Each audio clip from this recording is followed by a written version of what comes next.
Check, check. This is the Lovepreneurship Podcast. This is the Lovepreneurship Podcast. We are taking things to the next level. We are here with amazing hosts. I got my wifey Kyara taking it to the next level. We got Queen Ase, and we are talking about the things that you need to do to grow as a divine being. Specifically, they're going to speak to the divine feminine aspects, and we're going to speak to the divine masculine aspects, right? And we're going to hold each other accountable because we need each other in this day and time. And so let's begin really just taking it to the next level.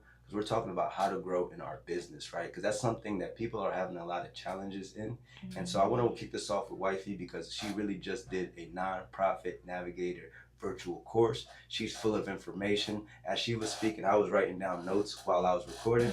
And so that's what we're going to need in this day and time. We also have Queen Ase, who is building her growing woman business, right? She's taking it to the next level, growing as a woman business. And so in order for that, we're going to be asking questions. She's going to be asking questions as it relates to her product and service, things that she's developing, as well as the events that she's already doing, right? Because her events are tickets, is already a product that she's working on. Mm-hmm. And so these are the things that you can do, right? To empower your business and take yourself to the next level. So let's begin, Wifey. So let's talk to the people about really just growing as a woman in your business. Because one thing we're seeing is that a lot of divine masculines, they don't know how to work well with the divine feminine counterparts. And so talk to the people about some things that you were saying that can help us improve in our lovepreneurship, how we can take that to the next level, if you don't mind me asking. Yeah, definitely. I would say that firstly, it's a mindset shift. So in our community, or just in general, we have been trained to get jobs. So we're going to college and we're thinking to get a job from there. And while that is a route to be an entrepreneur, to learn how to make your own money and fund yourself, is a different type of business aspect than just particularly doing the service. Mm-hmm. So when you're doing the business, there are other aspects as far as like the development, the marketing, how to manage employees, how to, keep your brand sustainable and things of that nature. And sometimes when you have a job and you're just doing the service, you don't have to think about the other aspects. So we call that working on the business or working in the business. And most of the time, employees work in the business, but people that are the owners of the business work on it and in it. And so first, I think that it has to be a mindset shift, but then also just a unification shift as well. When you're doing business for like as an entrepreneur or as someone that is doing business with family, you have to think about how the revenue or how the mission of the business is going to affect others and making sure that you're able to include and delegate. And so as we transition and as we grow our legacy better, we have to think about what we can pass on to our families or our children, our grandchildren, generations to come. And you can't pass on your job. And so that's why it's very, very important to be able to pass on a skill, even if you don't have a business. And so I would say that those are really like the first thing, like mindset shift of what does it look like to pass on? What does it look like to actually cultivate skills amongst your people? And then what does it look like to be able to actually make money for yourself? Oh, that's amazing, baby. Because basically how you just described that too is the process of becoming, right? Because one thing we're seeing is lovepreneurship is so spiritual. It's a spiritual journey that we're on. And so many people don't get that aspect, don't appreciate the opportunity to personally develop themselves. But that's one thing why we had to bring Queen Ase on here, because her business is all about personal development for the divine feminine. So talk to those aspects of your business, what ways that you're developing people, as well as also working with the divine masculine. Yes, of course. So growing as a woman, it's for both divine feminine and divine masculine, but my purpose was to heal our divine feminine's masculine side. So, I've noticed a lot of us feminists was operating in our masculine, and what that looks like, we was operating out of lack and fear, and not from the heart and creating from that creative solar chakra versus, where like I have to chase this. I'm independent. I don't need a masculine, which we do. We need that union, And so I just solely wanted to focus on how can I rise my feminists into becoming more into their powers again, like what can we focus on? And so I said, let's go ahead and start doing events to gather these women, to hold space with each other, to connect with each other, and whatever that looks like. It may look like, the healing may look like laughter. The healing may look like a bunch of purging, which, yeah. Did I answer that? That's a good answer. Yeah, no, definitely. I agree. It first comes with even having the conversation, because when something happens to you, your automatic trauma response is like, let me cut this off and not do it. And so because there has been a continual cycle of the divine masculine maybe doing traumatic things to the divine feminine, because we are able to cultivate a lot of things for ourselves, a lot of women end up just saying, okay, it's fine, I'd rather do this alone. And so that's just kind of like a trauma response in general, to be able to just do for yourself, or to, you know, take yourself out of a certain space. And that can be beneficial to a certain extent, but because we're rearing children and we need to have both aspects of feminine nature and masculine nature, we have to figure out how to work through those things together, which is the healing process that has to, you know, happen, or the transformation of the mind to recognize that when you take out that aspect, then our children are losing an aspect. And I think that some of the divine feminine didn't think about that when it came to like being single mothers, because obviously when you have a child with someone, you're not thinking like, oh, I'm not going to be with the father anymore. However, circumstances happen. And so because we've had to take on the independent stance, some of our children are now more feminine than masculine, even the male children, because they're only being raised by their mothers. So now we have a generation of feminine men and overly feminine women, because they haven't had that masculine input. And so now I think our generation is recognizing like, hey, we have a generation that missed out on a whole aspect of teaching and their rearing. And so while we don't like the things that have happened, we do have to heal, to come to a conversation and figure out how we can work together for the betterment of the generations to come. For sure. Man, let me drop this mic. Somebody else saw that, man. Listen, she just dropped them gems. I caught it. You feel? Because this is actually a great current event topic. Because she actually just did a podcast on Clubhouse, marriages work, and so that's a good example of the work that she's talking about. Speak to the people about that interview, that TikTok interview that them folks was talking about. Oh.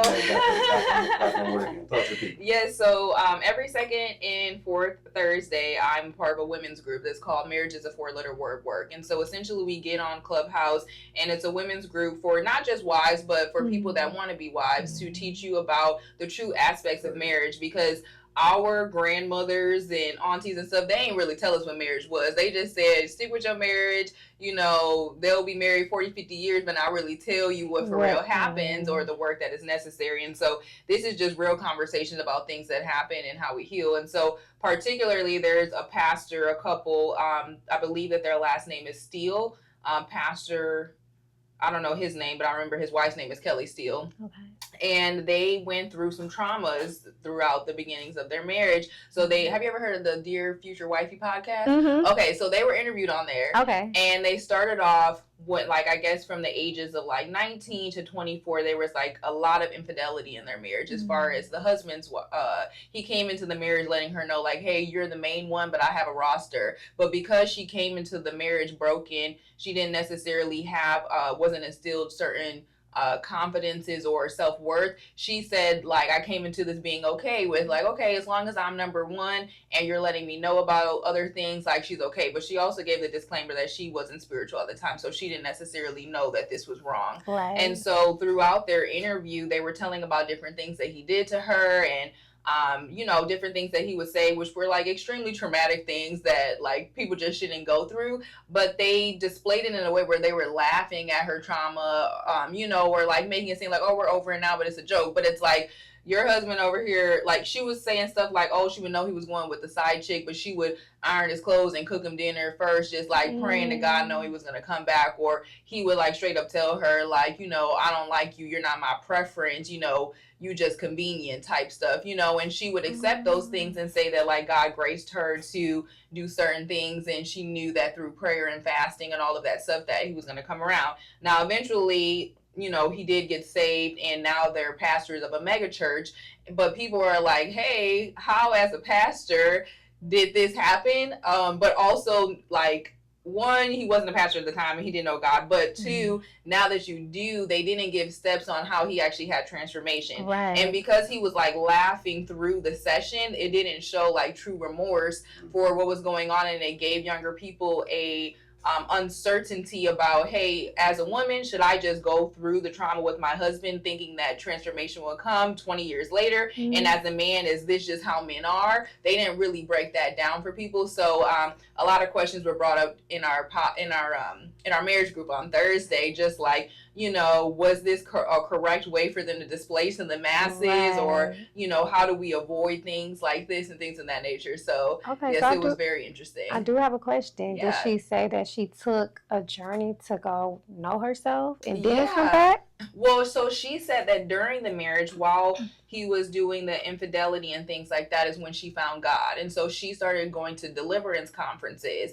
So she, you know, found her spirituality and was praying, going to the like different, I guess, like, have you ever been to a deliverance conference? Or I guess it's kind of like when you cast out demons, I guess, or like, I don't know. But I don't know what they do at all. But anyway, she was going to deliverance conferences, you know. And so she was finding her spirituality in her practice, and that's when she started getting around other women that told her how marriage should go. So that's when she was like, oh, what's happening is wrong. And she was saying that prior to, she knew that it wasn't the nicest treatment, but she didn't know absolutely that she should not be treated like this at all. It wasn't until she got around other women and spiritual women to let her know. And so then that's kind of when the changes started happening. She started putting in more boundaries and things of that nature. But prior to that, she just said she was just feeling like she had to be like essentially happy that someone wanted to marry her, and like marriage was the ultimate goal, because I guess she was just bred to say, like, once you get married, like, you know, basically you made it type of thing.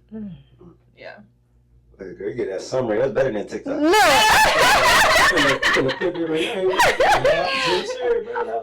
Okay, so I have a question for you both. Yeah.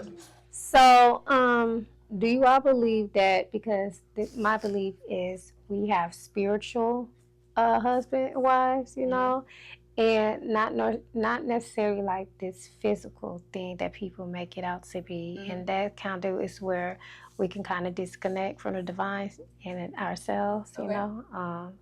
What's your all's take on that? Like, do you believe that we came here to be with our spiritual divine feminine, divine masculine, and yeah, that's a great question. Do you want to go first? Take that one. So I actually never been asked that question, so I'm not 100% sure. I do think that there are both spiritual and physical aspects to relationship, and so when they say soulmates, you know, I feel as though you can have multiple soulmates per se. Like, I don't think that there is just one ultimate soulmate for you, because that is why you have relationships with multiple people. Like, you can have a purpose partner in another woman who got assigned to you to help you with your assignment. There may be, you know, another family member or someone that may be a male that is assigned to you. And so I think that that's more so an aspect of a soulmate, someone that got assigned to you to help you with your assignment.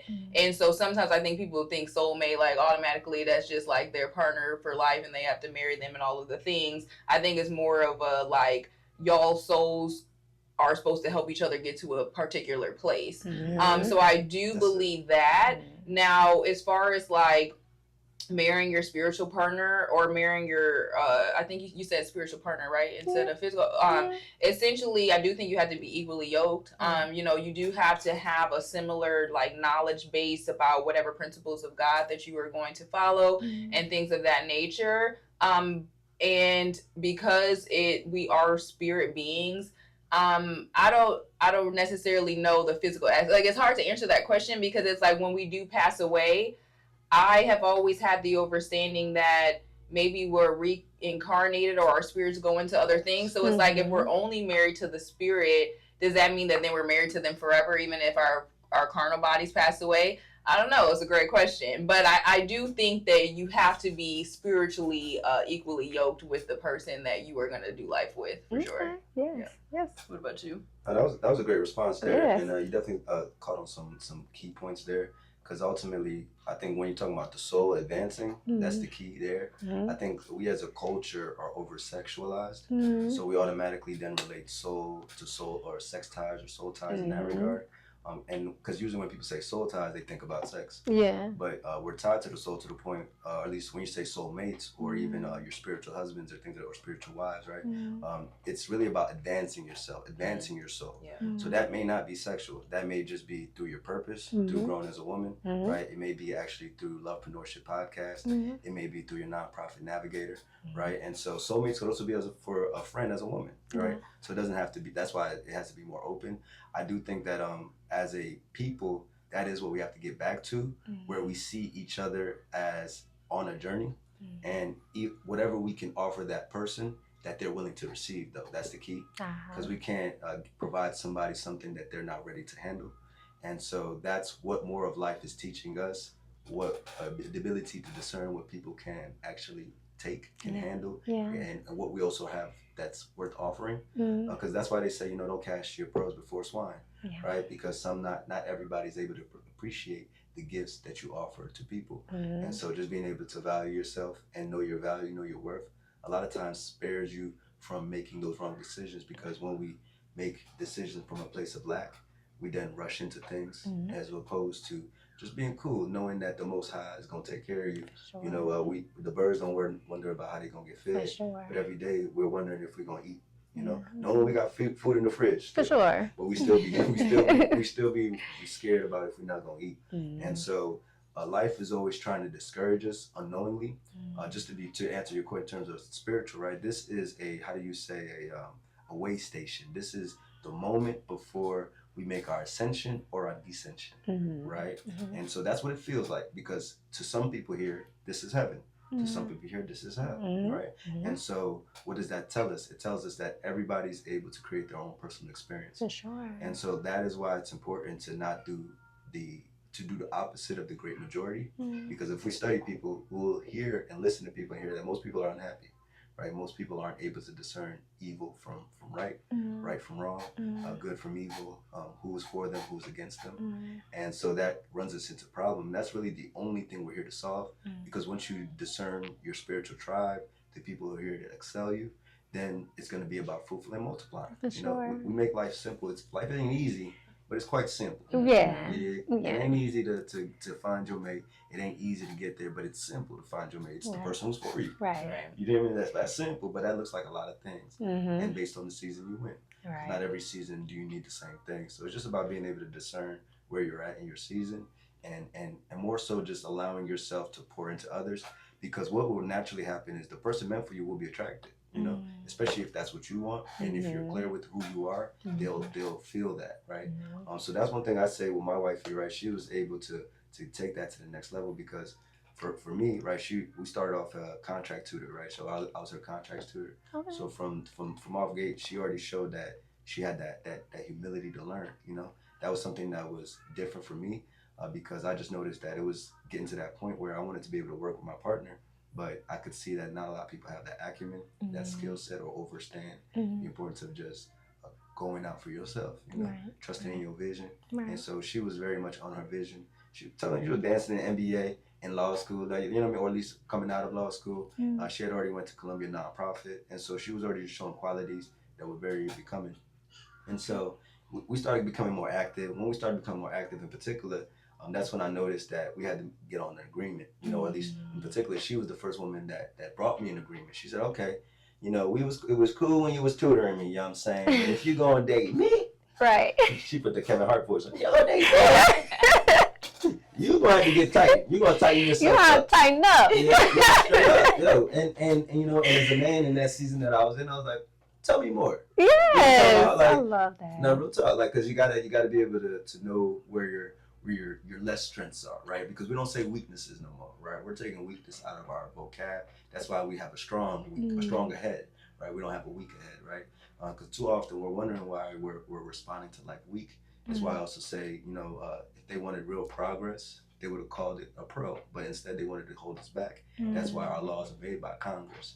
You dig? So these people are always telling you what they own. We just got to pay attention. It's written on the Constitution. Why not a prostitution? Right. But that's what they call the ladies of the night, right? So just peep that, and peep the ways that they always playing word games to confuse our minds. But all these words, all these languages derive from our people. There's nothing, even them themselves, the germs themselves, they come from our people, you dig? And so we have to respect our strength. So we're always waiting for the Most High to bring the spirit to us, but we already have the spirit in us, right? And so it's for us to use the strength that we already have, as opposed to waiting for the Most High to give us more strength. So I hope I answered that. Cool. Yes, and I do want to say I love how, once she kind of like made that shift and said, okay, this is what this was going to be. You was able to submit because you knew that was your lady. Like you knew up front, like, okay, this is the one that can make me submit to that cause. Yeah. I love that. That's it. But to speak on your the marriage, the 4 words of marriage. Okay, 4 letters or 4 words? 4-letter word. 4-letter word. A marriage. So I will be front row because I am preparing to be a wife. Okay. And I've been preparing for some years now. Okay. Yes. So that too is why I had to grow as a woman. Yeah. That was that purging of the old self, the old programming, and getting in tune with divine self, high priestess self, and. I agree. It's definitely a process, so it's crazy because when I went into law school, I definitely wasn't knowing that I was going to come out married. That was not the intention. It was actually opposite, to focus on being single. But prior to law school, I went through that purging. Now, I wasn't saying, hey, now I'm purging to get a husband, but I guess I kind of unconsciously did that in the sense where I was like, okay, God, I'm fasting from sex. I'm fasting from dating. I'm just going to focus on like getting my life together because I started to see a pattern in the type of men that I was dating. And so I'm like, hey, like at this point, if I keep dating the same type of person, it keeps on ending up the same way, that there must be something that I'm missing or something going on with me. And then I also, as I increase in value, as far as like, I was thinking value was like my degrees and my finances at the time. So I was increasing in the amount of degrees and like financial things I was getting. But as I increased in that, I'm like, I can't just be out here dating anybody. Like you need to have a certain level of like standard in order to even be able to approach me. And so I had to do that fast because I'm just like, at this point, I'm encountering people that I feel like are not on my level anymore. Like, at one point they were on my level, but I feel like I was accelerating, but the environment around me wasn't accelerating. So I went on a fast. I was reading like relationship books. I was doing more relationship sermons and things of that nature. And so I did tell God that like, hey, the next time I have sex, it's going to be like with who I plan on marrying. Like I plan on taking a break.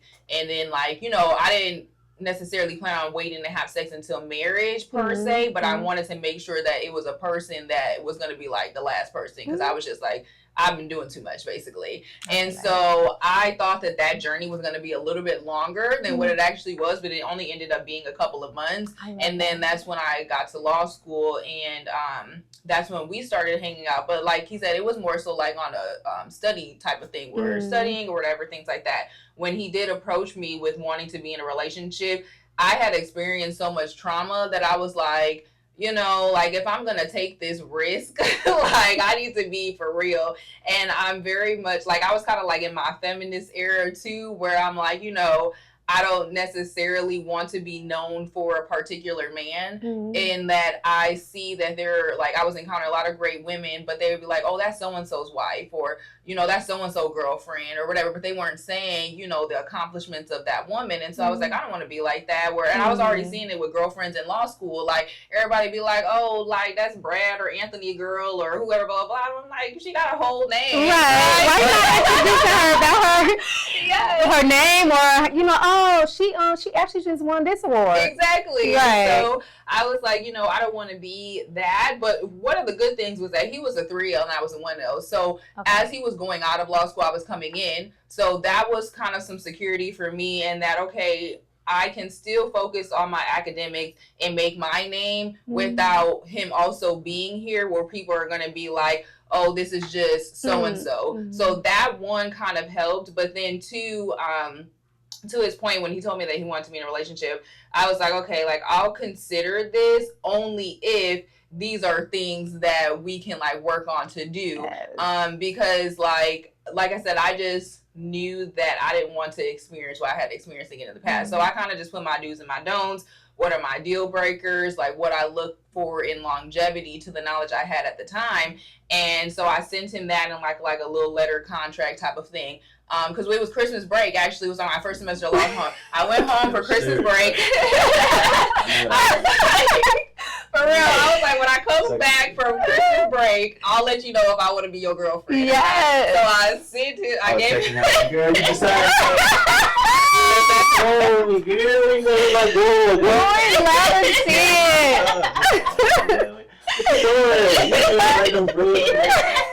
She's like, I'm gonna wait on it. Yeah, if that's for me, that's for me. Yes. And so when I sent it, I actually didn't think he was gonna send it back because usually when I challenged men in the past, they would just be like, "Oh nah, like you too much of a like." I actually got broken up with multiple times because men would tell me that, "Oh, you too much of a good girl." Like I already know, like I'm not even finna try to play with you, and that had been something I experienced a lot because I'm just like a serious person. But I love that for you. Yeah, because they know they can't play with you. Yeah, so I would be like, okay, whatever. Okay, cool. Like, okay, like whatever.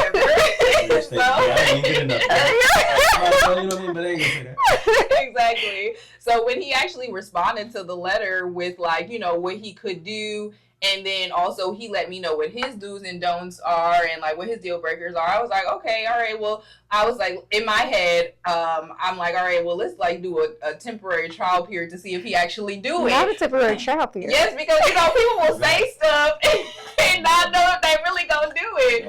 But when I came back for Christmas break, he like hit the ground running. Like, and I'll just give you like a basic example. Like, so for example, like whenever I would go to his house, I feel like he didn't have like towels and like toiletries for me. Like it was more like a man house. It was like, you know how men's house be. So that was something, because he would always say like, why you always want me to come to your house or to go somewhere else or things. And I'm like, well, you have to prepare your home for a woman. Like there are certain things that I just need, as far as like cleanliness for me to be able. Him how to be a husband.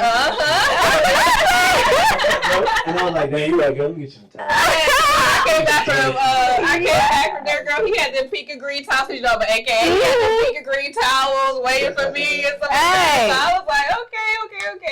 So that was, just like a small basic example. But there were other things that happened that led me to know that, okay, he is a man of action. So let me actually give this a try and like, not be operating out of trauma. And then it just went extremely fast from there. It was just like everything kind of just started clicking and we stuck to the contract. And like over the years, we've always changed or we'll go back to that original contract and we have like updated it and did different things that we've grown over the years. And yeah, so that ended up how that went. So I love that. Man. You told it better, baby. You told it better. No, that's real. That's no lies told. You know what I'm saying? But it really been like that. And I, as you say it too, it's like she was really teaching me. She was teaching you. And that was what I saw early, because in that spirit too, because, I'm a 3L, I'm like, man, women are advanced, because she's already teaching. I'm a 3L thinking like, I'm here to teach you things about life. But I realized like, man, I didn't even think about the things I need to prepare my home for, And that's, you was guiding him, like, okay, look. That's all. Yeah. It's what immediately came to mind was just like, when a man finds a good thing, he leaves his parents and clings onto the woman, cleaves onto the woman in particular, right? And so in that statement, it says how baby we can be, as a people, as a man. And so I love that she was respecting that, in particular too, it was my Nigerian culture that allowed us to accelerate that process in particular. Because when we say we this wife, you just feel it. You just feel it. And so more specifically, we also don't play about our family and even just raising our family. And so one thing I was starting to see was just that, especially being in Houston, it was just nonsense, man, in the sense of just like at least the brothers, specifically the law brothers in 3L years, they just weren't coming with the values, right? That was very supportive of true growth. I could also see how they weren't truly focused on building their own business. They were really just already like, well, I'm just gonna continue my internship. Like I don't even like a lot of them, really? And so for me, I was starting to just see that distinction, like even these are just high paid employees, and so it's different. And so it doesn't mean that the skill set, because these were still the group of smartest people I've still ever been with, still ever seen, but it showed me there's a spiritual element, right, that you need to truly overstay in life, that's ultimately what they pay for after they get the money that they need, right? Once they got all the money and they feel cool, they got that little high rise, then they sit back by themselves and they home by themselves and they don't know how how to have a woman that can actually tell them things that they need and invest in the community, because brothers are being fruitful, but they're not multiplying. You dig? And you can't multiply by yourself. You know what I'm talking about? I ain't never seen a man pop nothing out. You know what I'm talking about? And so even with that too, when I saw my lady pop that thing out, you know what I'm talking about? It immediately brought more credibility to that just aspect. Like, man, like a woman has so much more strength than a man, you know, just to endure that type of pain. And for the man too, especially for the man that can at times act weak, can at times run out on her as she's having the baby. For him, you know, we've seen it too many countless times, you know. And so that a lot of times started tugging on my heart more, just to seeing like, man, it's not a game, you know. People are really playing with people's lives and not really taking the time to truly invest in each other, you know. And they're investing their money. You know, they're investing in their business, they're investing in their little shoe deal, their little shoe thing, their little Nike. But they'll be stingy with their wife, they be stingy with their brother, they be stingy with their sister. And so how we do anything is how we do everything. You feel me? So I was just tired of that experience. And so I was like, as she was challenging me, you know, your lower self will always try to be like, man, we don't need that. She's trying to change. That's your ego. That's your higher self, right? Be patient, be like, man, you know the real. Right. You know she's good for you. You know, and you know that if on the current trend that you're in, you know, it won't be good for your evolution, you know, as you're growing. You know? And so talk to the people about, you know, some things that you've seen in terms of just growing, some things that divine masculines need to know as you built your business, growing as a woman, some things that you've heard from speaking to women, and some things that men need to hear. If you don't mind us asking. I actually can speak from experience. So while on this journey to self, to goddess, I've lived many lifetimes in one. And so from experiencing masculines that has not stepped into that divine masculine role, I'm going to speak on, I am a divine feminine who is experiencing being a single mother still in this realm. And that helps me grow as a woman too, because I am carrying, you know, a royal princess. So she needs to, charisma. She needs to know how to be a woman, be that feminine that's going to hold that legacy that I'm going to leave behind, that I am leaving behind. And so, Sister, take your time. I am, because it's a lot. So the masculines, as you said, a lot of them do believe like they don't need that feminine aspect. You know, they're really deep rooted into their ego and that lower energy, to the point where a feminine is teaching them and guiding them. That's why I said thank you for submitting to her. And I love that, because a lot of masculines can't do that. You know, they may have mommy wounds, mommy issues. Their father left the house, so you know I'm mojo ho jojo masculinity, but they can't submit to that femininity. You know, which we are the eyes, like we are the intuition. Not to say like the masculine is not, but you know, we are here to guide our masculine. So I do wish, and it's going to come. It's going to be a balance, a very massive shift of balance where, you know, the masculines are going to step into that divine masculine role, because there has been a lot of divine feminists out here who's been building alone, you know, purging alone, and not alone necessarily, because we always protected and shield in the other realms, but, you know, physically it was a lot. It's heavy. And I actually am a divine mother, so I can feel the heaviness of these divine feminists that's carrying this burden, this weight. They all in it. It's not just this lifetime; it is generations of healing, of trauma. You know, so it's just time for the divine masculines to rise up completely. Before, you know, the divine really whoop that ass. It's not. So I have experienced some things in this world of dating these masculines, but as you said, a lot of men have said, you're too much. Okay, cool, you're not for me. You're not for me, and I'm gonna take that. You know, I was laughing because actually last night, me and my good soul sister Butterfly, she actually asked ChatGPT, like, can you please type me up a NDA for my next masculine that comes and wants to date me. Okay. And it typed the NDA that's stating how you were saying, like, this is what we're going to do. If you, if go outside this contract, this spiritual breach, and I can, send you this. I was like, oh, wow, this is a real thing. I might have to do this. Yeah. But I say this to say, dating these masculines has actually helped me grow as a woman because it showed me what I'm not tolerating. So as I continue to evolve into this feminine I am, I'm like, oh no, I'm not doing that. You're not even on my level with this. Like, you're not even in tune enough for me. So, y'all got to get it together, brothers.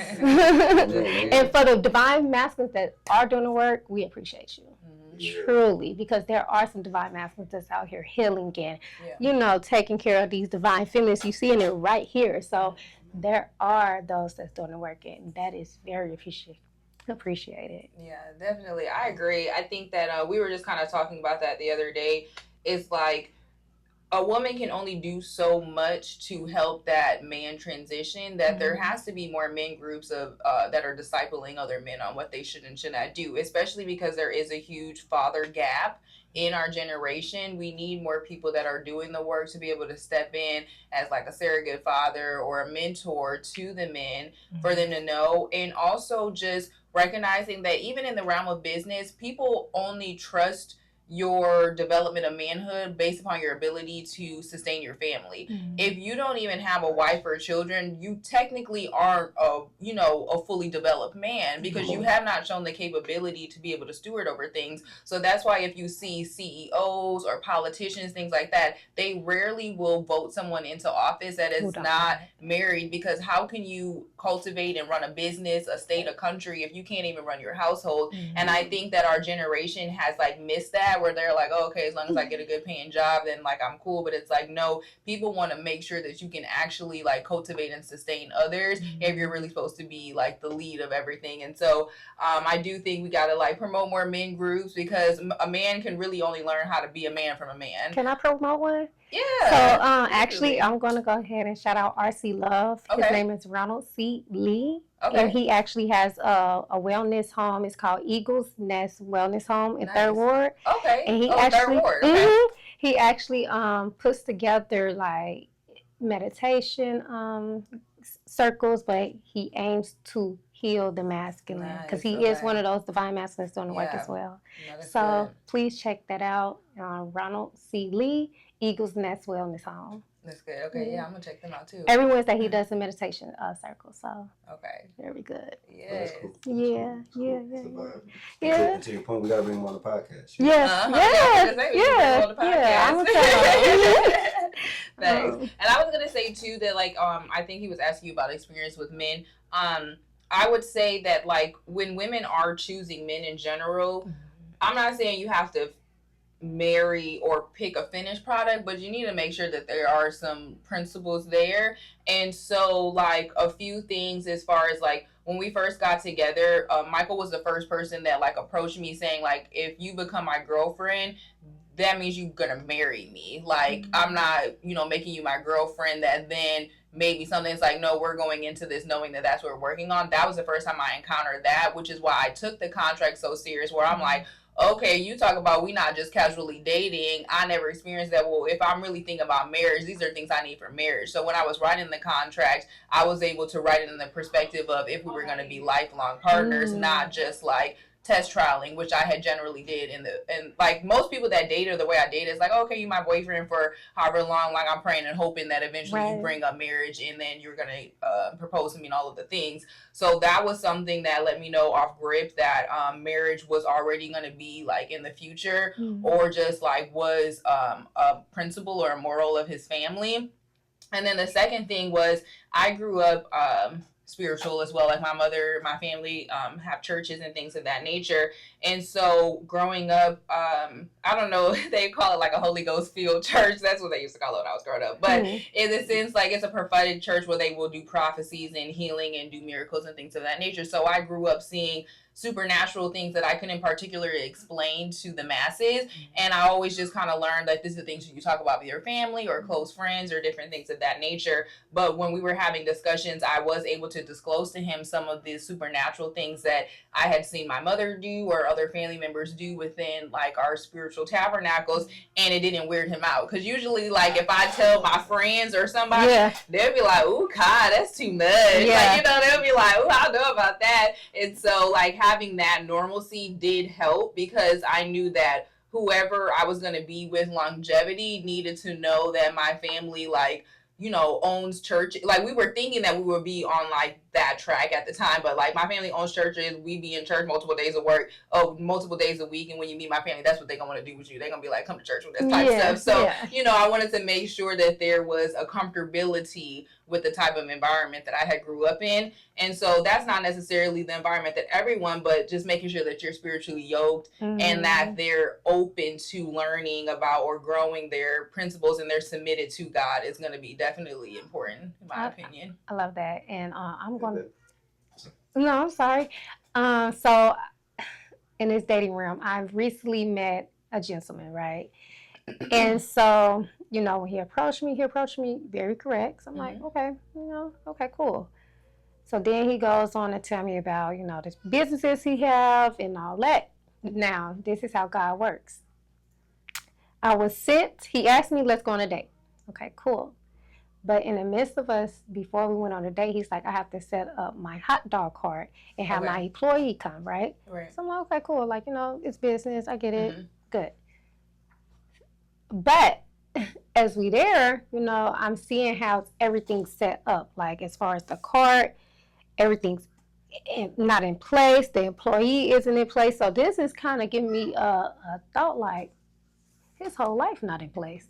So if you can run your business like this, your whole life is not in place. That means you can't even put me into a position where everything's going to align for me and what's connected to me. So, but I'm like, you know what? I'm not going to judge on that. You know, let's see how things go. So maybe an hour go by. We're still there. He's like, oh, baby, I'm not going to be able to do it. No, we're not doing that. Because the employee didn't come, or why? So he had the hot dog stand. He has a laundromat. He has a club. Okay. So. And they all connected in the same place? No, not the same place. All different. It's in Houston, but all different places. Different locations, okay. And so we're at the hot dog stand, but he's trying to find somebody to open up his laundromat. Okay. I'm like, well, why didn't you do this beforehand? Right. You know, like, why don't you have your employee? He's like, oh, well, I just got back. You still should have it done. Right. You know? Exactly. Yeah. Okay, cool. But then he's like, okay, well, I need to go to the club real quick. Come with me. So I ride with him. The club is everywhere. So this is telling me, literally, this is giving me the formula of what it looks like in his household. Right. And I didn't want no part. So after I seen that, I said, we could do business, like, you know, a different agreement. But as far as dating me, it's not going to happen. Yeah. I know where you're going to lead me to a lot of chaos. And I don't want it. So just being able to see those signs is something, like, you have to have that discernment. Exactly. For sure. I agree. I agree. It was the hot dog for me. That's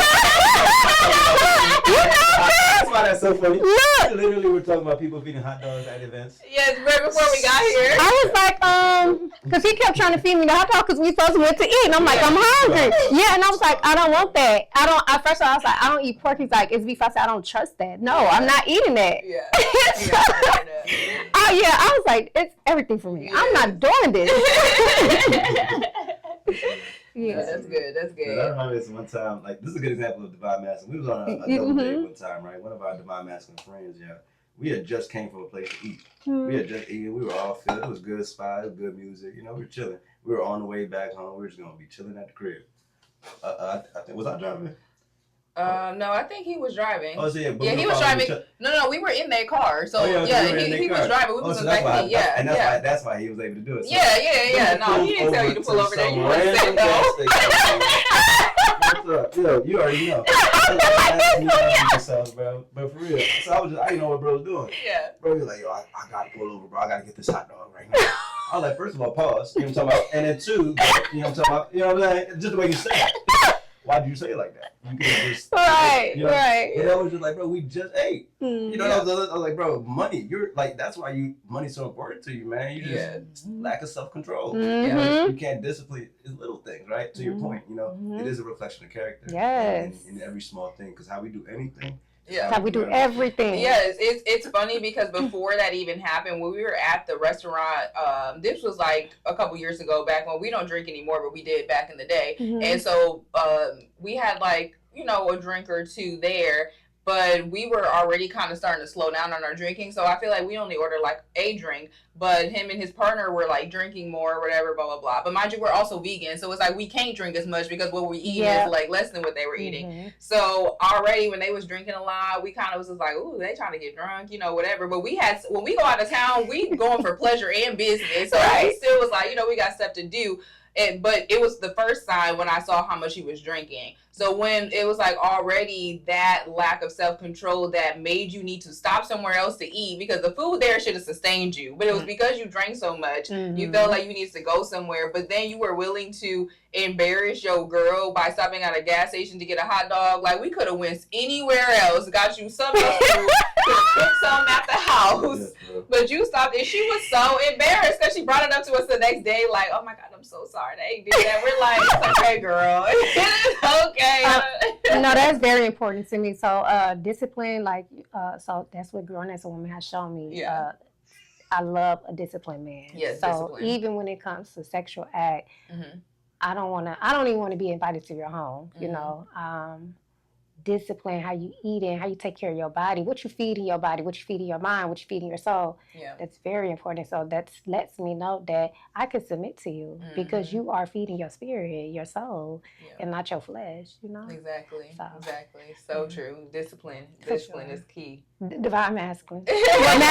Masculine that's shifting into that divine masculine role. Yes. Facts. And women adapt to the environment that they're in. And so women kind of naturally have a certain discipline about us just because, like, we have more things to take care of on our body. But if we're with a man that is disciplined, it just automatically increases and, like, you know, makes the lifestyle a whole different type of way. So I think that sometimes also men don't know how important the environment that they create, how that affects the woman and how she like duplicates that, especially like if we're empaths and we're made to multiply. It's like, all right, if you give me chaos, I'm gonna duplicate that chaos, but if you give me that discipline, I'm gonna duplicate that discipline. So I think also that men, as they're going through their transition, have to recognize, you know, our role as their helpmate and how much influence the environment that they create has an effect on us as their partners, for sure. For sure. And actually, now that you say that, so I have a guy friend, and I hear his voice whenever I'm like picking up a French fry or something I know I'm not supposed to be eating. And I'll literally put it down, like, let me go eat my fruits, let me go drink my water, let me go get a raw juice or something. So it is me submitting to that even when at a distance. I'm like, that's it's crazy because like it's funny because as a wife, you be going through this battle of like, oh, I don't want to feel controlled or whatever. But like if I'm about to eat something bad, or even if I were to purchase something bad, it is in my head about, oh, Michael about to say something. And I'm putting it down, or I don't even purchase it because it's like I don't even. And so it's like it is a thing, and it's not control. We have to like let go of the illusion of control if it's for the betterment of us. It's like, I know I'm not supposed to be eating hot Cheetos, so let me not go get some hot Cheetos and just go put some cayenne pepper or some peppers or some vegetables if I really want the spice. Like, you know what I'm saying? Like, there are ways around getting to the taste buds that you want to get to, or whatever it is. It doesn't have to just be food. And then just recognizing that someone telling you to do something healthy isn't them trying to control you. It is like a discipline to help you be better. Yes. And so that's one of our signs right there. We're getting too close because this is taking it to the next level. So in particular, just to the point of the divine feminines, divine masculines out there, we got to make sure that you're tapping into the focus, to the truth, right? You're able to actually see what it is that we need as a people, right? Because again, we'll be talking about that Shannon Sharp theory, right? Where our brothers have to be smart and sharper than that, right? We got to know the narrative against you, and knowing that lust, they're using your own lust against you in order to stay out. Just don't let him touch the computer, okay? Utilize your inability to he took off his own thingy against you, right? And we got to be able to build up our nation. We got to be able to build up our women. And we got to be able Nope, to build Zion, up you can't get to the ourselves, computer. right? We have to be able to protect Stay over ourselves, here. right? The true definition of a man is the ability to finish the families that he started, right? We don't trust you if you're not even able to trust yourself, right? If you're not even able to stand on the decisions that you make in life. And we can't do business with you. You know what I'm talking about? And that has to be the standard. We have to elevate ourselves. And because it doesn't make sense how our brothers will be out here having a whole apartment with an additional room and their child is paying for an additional room as well, as opposed to figuring out ways that they can come together and even just help their lady save that money. Even if it does mean coming together, It's okay. community, right? Here, I'm They going want to turn it this way so you can sit Too in here. often, You want to sit we there? aren't taking the value of that seriously. So we need to really learn from this particular podcast on that particular truth. I think he Because spilled it's your the fries a point of little me bit. wearing the Ibrahim Traore hat, I'm saying, right? Because that's a lot of what our people are needing to see. They need to see a lot of us divine I'm gonna pour him masculines some take juice. ourselves seriously, take ourselves to the next level. Because too often we aren't able to lead our nation. We aren't able to see the advancement of our people. Think about things from the United States of Africa, United States of Nubia, however we need to put it together. This is part of our creation. And so with that, sister, Here's close out Zion. on people, talk to the people about things that you want Here's them to Zion. be left on based on our conversation today.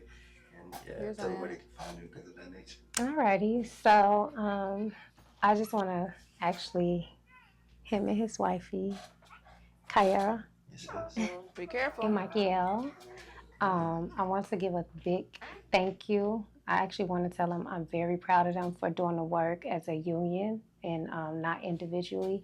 And I want us as a collective to focus on coming together, whether that's friendship, whether that's family, because a lot of us family have a lot of trauma too. You know, we don't know how to build as a family like other cultures. So I want to see more of that for sure. And we are doing more of that. That's why we're doing the work. And I'm very proud of you. Thank you. No, for sure. Thank As a you. divine feminine. Thank you. And then you can go ahead and find me at the Queen Ase at Queenie QueenieAse, and then Growing as a Woman LLC on Instagram. Amen. Go ahead, mic drop. Talk to them, sister. Talk to them, baby. Yes. I had to step out. That's the part of lovepreneurship is that we have children. So I had to make sure the children were okay. They fine. But yes, I agree.